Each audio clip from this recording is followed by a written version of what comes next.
could happen. If we gap up today, which we are, and we stay in this range and take out the old high, then that's actually bullish for the market, right? But if we start to break below, right, these supports, so like we're right at the old breakout spot, if we continue to follow through to the downside, we break under this 20 SMA, then we've got room to 189, and then we got a gap fill to 187. So we've got like different levels that we can get to. So today we're seeing a little bit of opening strength in the market.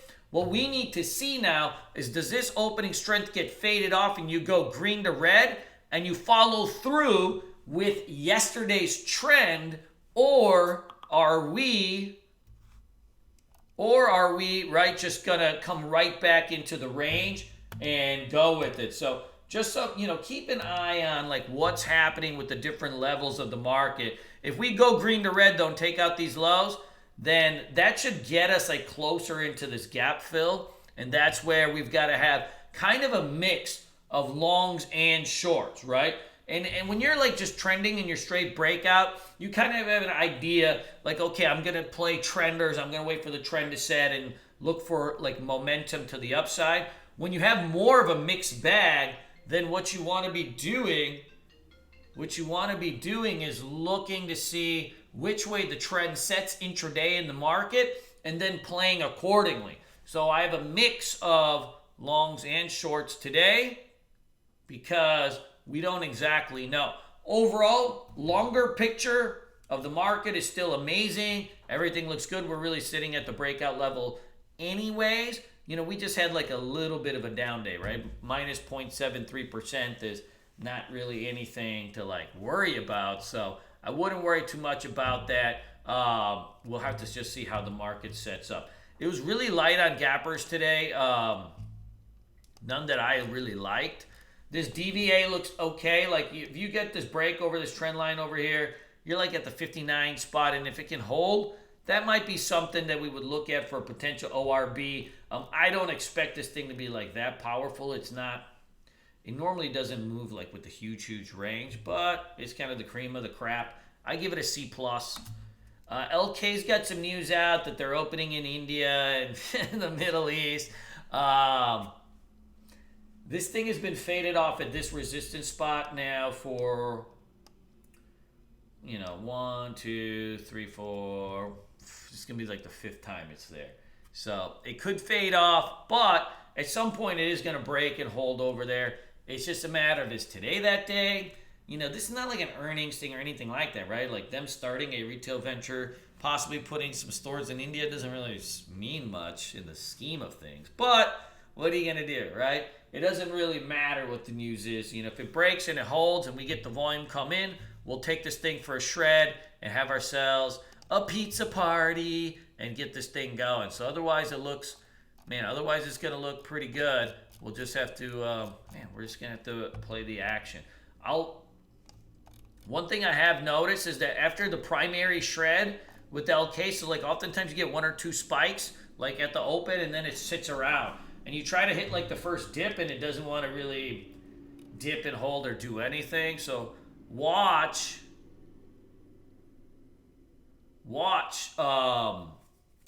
really watch and see, exactly how this thing goes, right? Dun, dun, dun, dun, dun. Hey, Jesse, if you have access to the on-demand boot camps, then you should have access to the chat room where I'm on all day anyways. You don't even need to come on YouTube. And then I got Calm. Hey, Danny, what's up, baby? So this Calm is breaking down these lows over here. It looks like they missed street view on their estimates. They had a loss.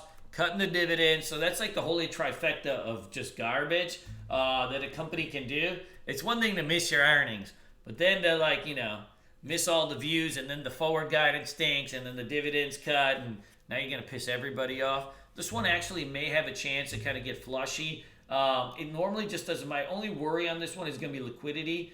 Most days it's doing like 700,000 to 1 million shares. I'm hoping because today's earnings, like you'll have more volume.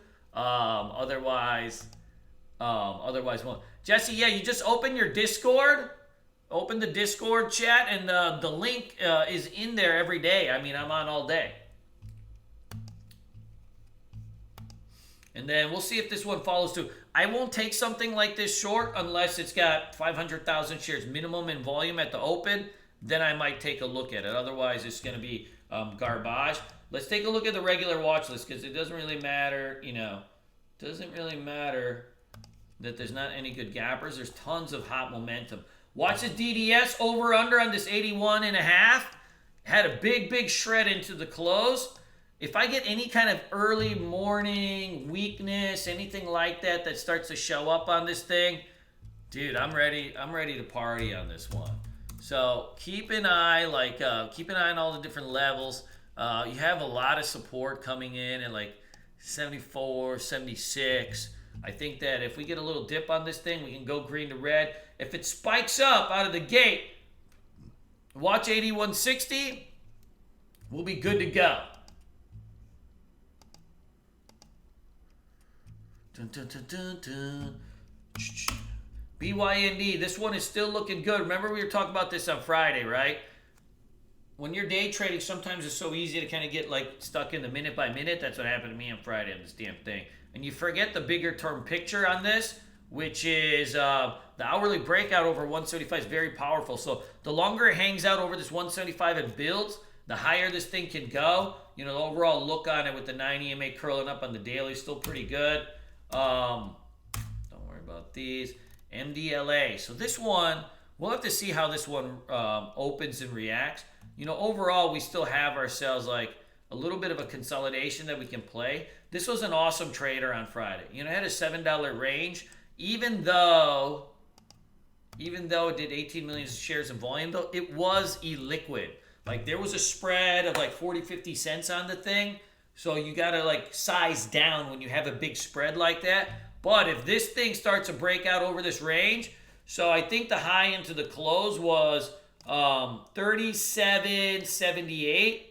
The high into the close was 37.78. So if this thing rips over that, I think it's good. If it can't, then just leave it alone and, let it chill out the rest of the day. This AFIA had a decent range on it too.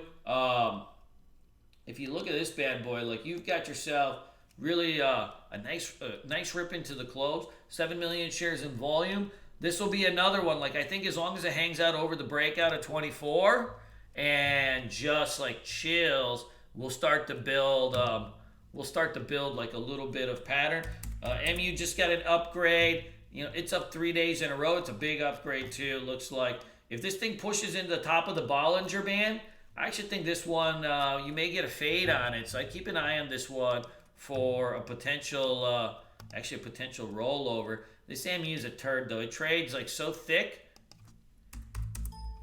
It trades a little bit thick, so you gotta like kind of like if you like trade it, you gotta like sit there and you gotta marry the sucker almost. It always like if it fades, it's gonna grind down. It might take you all day to get it down and fill the gap, but it could do it if that gap fades. Also keep Roku on the list. We've got, breakout, pullback. So usually like when you get a big powerful breakout, 3 red candles is the spot. Like usually if you get 3 red low volume pullbacks that are like orderly, that's going to be a good spot for a potential bounce as long as it holds this level. And then I want you to keep Nugget and JNug on the list too. I prefer to trade JNug over Nugget. It's just it had a little bit of a rest day Friday. The range on it's been sick though. Like it was +5 at the open, then -7. Like it's got so much range on it.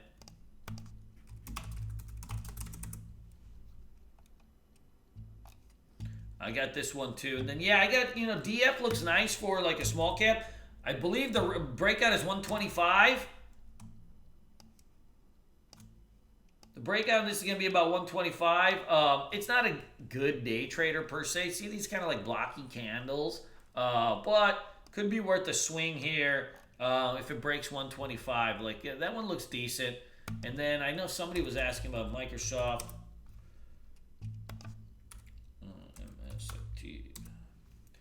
Microsoft kind of faded off its gap on Friday. Overall, its longer-term trend looks awesome. You just have to see how it settles around in this area. It's not a good day trader per se. See like how this gap faded off? So you just have to be mindful. Like when a gap fades off this much, then, that's a little bit bearish, at least on a short term, like, over the next few days kind of look. But longer term, it still looks fine. My favorite short for today is this Chewy.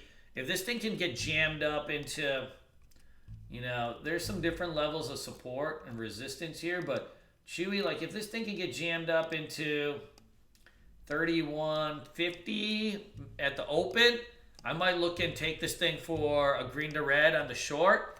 This one's got probably good rollover potential. You got really nice kind of range over here. The range on this was 10% on Friday, so that one looks really good too. Keep an eye on that one. Looks really... Hey, Mark, how you doing, brother? TMX. TRNX, if you like the pennies, you could put this on your watch list. Like, this is not a buy and hold, right?